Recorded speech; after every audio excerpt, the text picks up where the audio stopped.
Sekolah Tinggi Dharma Wacana Metro resmi berubah status menjadi universitas. Perubahan status tersebut diputuskan oleh Direktorat Jenderal Pendidikan Tinggi, Riset dan Teknologi Kemendikbud Republik Indonesia pada 20 September 2024 lalu.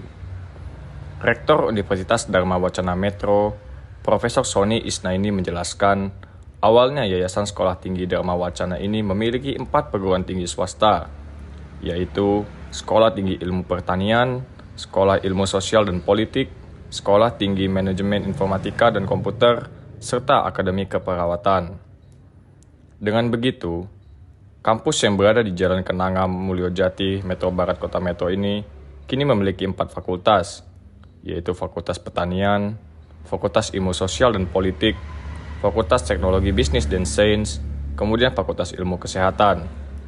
Dan ada jurusan yang baru pertama kali ada di Metro, yaitu jurusan Bisnis Digital.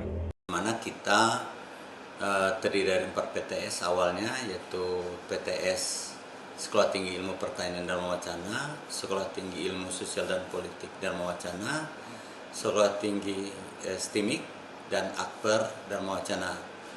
Nah, bergabung menjadi Universitas Dharma Wacana Metro per tanggal 20 September 2024.